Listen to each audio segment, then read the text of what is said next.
Assalamualaikum warahmatullahi wabarakatuh. Kami dari kelompok Wowowin. Di video kali ini akan menjelaskan tentang tugas proyek kami, yaitu website penyedia kamar kos. Next. Pertama dari latar belakang, di era digital saat ini proses mencari kamar kos sesuai dengan kebutuhan dan anggaran menjadi tantangan tersendiri bagi banyak orang, khususnya mahasiswa Telkom University maupun pekerja muda dan individu yang berpindah lokasi. Kali ini proses pencarian kos seringkali terlambat dan keterbatasan informasi dengan kurangnya transparansi dan kesulitan komunikasi antara penyewa dan pemilik kos. Cost Finder dirancang sebagai solusi untuk menjembatani kesenjangan tersebut melalui penggunaan teknologi informasi. Platform ini bertujuan untuk menyediakan sebuah sistem yang memungkinkan calon penyewa menemukan kamar kos yang ideal dengan mudah, sementara pemilik kamar kos dapat secara efisien mengelola dan memasarkan properti. Yang kedua, deskripsi perangkat lunak. Cost Finder ini adalah platform online yang dirancang untuk memudahkan pencarian kamar kos di berbagai lokasi.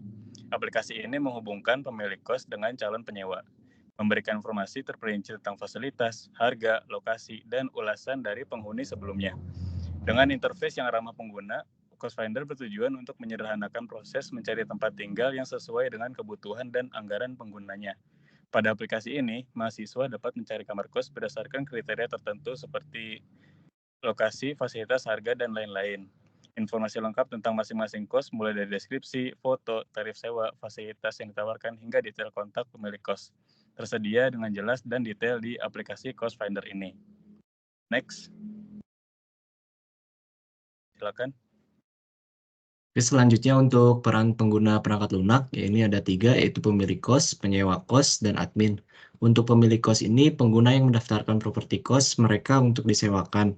Mereka bertanggung jawab untuk mengelola informasi tentang kos termasuk harga, fasilitas, dan ketersediaan. Lalu untuk penyewa kos, yaitu individu yang mencari kamar kos untuk disewa, mereka menggunakan platform untuk mencari, membandingkan, dan menghubungi pemilik kos. Lalu ada admin yang bertanggung jawab untuk pengelolaan website, termasuk verifikasi listing, penanganan keluhan, dan pemeliharaan sistem. Selanjutnya untuk fitur-fitur yang tersedia dalam perangkat lunak ini, yaitu ada pencarian kamar kos, yaitu listing kos. Untuk listing kos ini, yaitu memungkinkan pemilik kos untuk memposting dan mengelola informasi tentang kos mereka, termasuk foto dan detail fasilitas. Lalu ada sistem ulasan, pengelolaan profil, fitur daftar. Untuk fitur daftar ini dirancang untuk mengumpulkan informasi dasar tentang pengguna seperti nama, alamat email, dan kata sandi yang akan digunakan untuk membuat akun pengguna baru dalam sistem. Lalu ada fitur login. Selanjutnya, untuk label pada setiap spesifikasi akan dijelaskan oleh teman saya.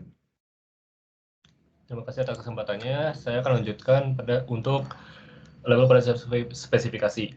Yang pertama ada label fungsional. Di antaranya terdapat pencarian kamar kos, listing kos, sistem ulasan, pengelolaan profil, sistem pesanan, mengingat pembayaran, serta verifikasi listing. Lalu yang kedua ada label non-fungsional. Di dalamnya terdapat responsif dan aksesibilitas. Selanjutnya ada use case diagram. Yang pertama yaitu use case diagram dari penyewa kos. Di dalamnya terdapat memesan kamar kos, cek history pemesanan, search kamar kos, dan cancel pemesanan kos.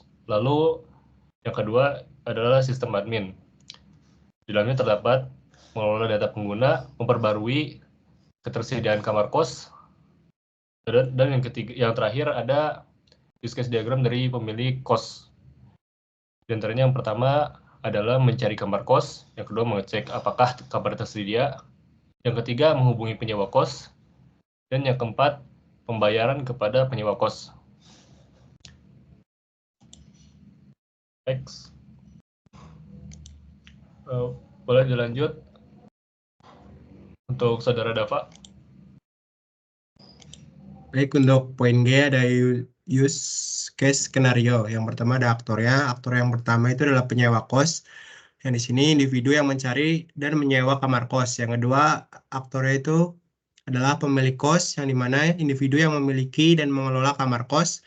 Lalu aktor yang ketiga ada sistem admin, yang dimana individu yang bertanggung jawab atas pemeliharaan dan administrasi sistem. Poin 2 ada use case. Yang pertama mencari kamar kos. Untuk aktor penyewa kos, deskripsinya penyewa kos membuka aplikasi sistem reservasi kamar kos.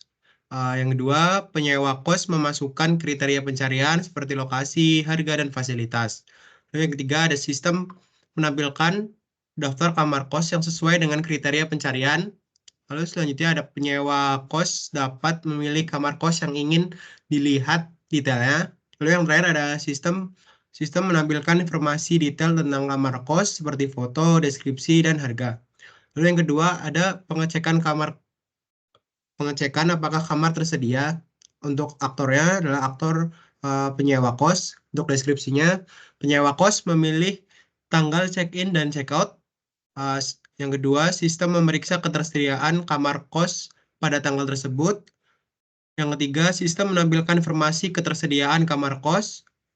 Yang terakhir, penyewa kos dapat memilih kamar kos yang tersedia. Lalu untuk poin yang ketiga, membuat pesanan. Untuk aktornya adalah penyewa kos. Deskripsinya, penyewa kos mengisi formulir pemesanan seperti nama, alamat, dan nomor telepon. Lalu yang kedua, penyewa kos memilih metode pembayaran. Yang ketiga, sistem memproses pemesanan. Dan yang terakhir, sistem mengirimkan email konfirmasi pemesanan kepada penyewa kos. Lalu poin keempat, membatalkan pesanan. Untuk aktornya sendiri adalah penyewa kos. Deskripsinya, penyewa kos membuka email konfirmasi pesanan. Penyewa kos mengklik tautan pembatalan pemesanan. Sistem memproses pembatalan pemesanan. Dan sistem mengirimkan email konfirmasi pembatalan pemesanan kepada penyewa kos. Lalu yang kelima, mengelola data pengguna. Untuk aktornya sendiri adalah penyewa kos. Untuk deskripsinya, penyewa kos membuka profil pengguna. Penyewa kos dapat memperbarui informasi profil seperti nama, alamat, dan nomor telepon. Lalu penyewa kos dapat melihat daftar pemesanan sebelumnya. Penyewa kos dapat mengubah kata sandi. Untuk poin keenam, memperbarui ketersediaan kamar kos. Untuk aktornya sendiri adalah pemilik kos. Deskripsinya, pemilik kos membuka panel admin, pemilik kos memilih kamar kos yang ingin diperbarui ketersediaannya, pemilik kos memasukkan tanggal check-in dan check-out, pemilik kos memilih status ketersediaan kamar kos, lalu sistem memperbarui ketersediaan kamar kos. Lalu yang ketujuh, menghubungi penyewa kos. Untuk aktornya sendiri adalah pemilik kos. Deskripsinya, pemilik kos membuka panel admin, pemilik kos memilih pemesanan yang ingin dihubungi, pemilik kos memasukkan pesan yang ingin disampaikan kepada penyewa kos, lalu sistem mengirimkan pesan kepada penyewa kos. Lalu yang kedelapan, pembayaran kepada penyewa kos. Untuk aktornya sendiri adalah sistem admin. Deskripsinya, sistem admin membuka panel admin, sistem admin memilih pemesanan yang sudah selesai, sistem admin memasukkan jumlah pembayaran yang ingin diberikan kepada pemilik kos, sistem admin memilih metode pembayaran, sistem memproses pembayaran, sistem mengirimkan email konfirmasi pembayaran kepada pemilik kos. Lalu di sini ada kelas diagram. Untuk kelas diagramnya di sini untuk kolom user ada user ID, name, address, phone number, email, password. Lalu di bawahnya ada tenant, owner, dan admin. Untuk admin sendiri adalah ada proses payment. Lalu untuk owner ada update room, kontak tenant. Untuk tenant ada search room, view room, check available, make reservation, cancel reservation, dan view past reservation.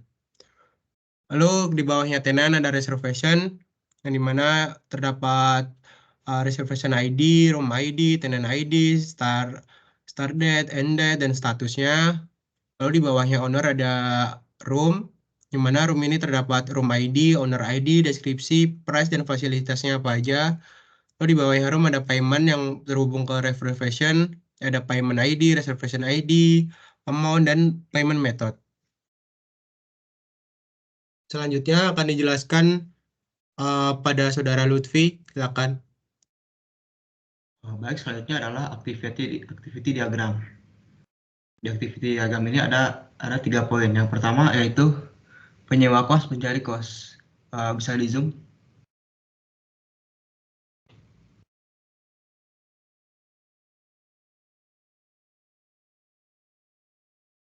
Oke, selanjutnya analisis kebutuhan. Yang pertama adalah kebutuhan fungsional, yaitu adalah pencarian kamar kos. Yaitu pengguna harus dapat melakukan pencarian kamar kos berdasarkan lokasi, harga, fasilitas, dan jenis kamar. Lalu yang kedua ada informasi kamar kos, yaitu detail kamar kos yang harus mencakup informasi seperti harga, lokasi, ukuran kamar, dan lain-lain. Yang ketiga ada pemesanan dan pembayaran. Pengguna harus dapat memesan kamar kos melalui platform, termasuk proses pembayaran yang aman dan terintegrasi. Selanjutnya ada manajemen akun, yaitu pengguna harus dapat membuat dan mengelola akun, menyimpan preferensi pencarian, melihat riwayat pemesanan, dan mengatur notifikasi. Lalu ada pengelolaan konten. Admin harus memiliki antarmuka untuk mengelola daftar pengamar kos, termasuk menambah, mengedit, dan menghapus entry kamar kos. Lalu yang terakhir ada keamanan dan privasi. Platform harus memastikan keamanan dan data pengguna, termasuk informasi pribadi dan detail pembayaran. Yang kedua yaitu kebutuhan non-fungsional, yaitu performa. Waktu respon website harus cepat untuk memastikan pengalaman pengguna lancar, kemampuan untuk menangani banyak pengguna secara bersamaan. Lalu ada skalabilitas, kemampuan untuk menambah lebih banyak kamar kos dan pengguna tanpa mengurangi kinerja website. Dan lalu kesesuaian antar platform. Website harus responsif dan dapat diakses dengan baik melalui perangkat termasuk desktop, tablet, dan ponsel. Lalu ada keamanan, perlindungan terhadap serangan cyber seperti SQL injection dan serangan XSS. Lalu ada ketersediaan. Website harus tersedia 24/7, kecuali untuk pemeliharaan terjadwal. Lalu yang ketiga ada kebutuhan infrastruktur. Yang pertama ada hosting, yaitu memiliki layanan hosting yang andal dan scalable. Lalu ada database, pengguna basis data untuk menyimpan informasi pengguna, informasi kamar kos, dan data transaksi. Selanjutnya teknologi front-end, yaitu penggunaan teknologi front-end seperti HTML, CSS, dan JavaScript untuk mengembangkan antarmuka pengguna yang responsif dan menarik. Lalu yang terakhir ada teknologi back-end, yaitu penggunaan bahasa pemrograman dan kerangka kerja seperti Python, Django atau Flash, Ruby on Rails atau Node.js untuk mengelola logika bisnis, interaksi dengan database, dan pengelola sesi pengguna. Next. Lalu yang terakhir ada kebutuhan pengujian. Pengujian fungsional untuk memastikan fitur-fitur utama berfungsi dengan baik. Dan pengujian keamanan untuk mengidentifikasi dan memperbaiki kerentanan keamanan. Selanjutnya pengujian kinerja untuk memastikan website dapat menangani beban pengguna yang tinggi. Dan pengujian kompatibilitas untuk memastikan website dapat diakses dengan baik di berbagai perangkat dan browser. Baik, sekian dari kami. Maaf bila ada kesalahan. Wassalamualaikum warahmatullahi wabarakatuh.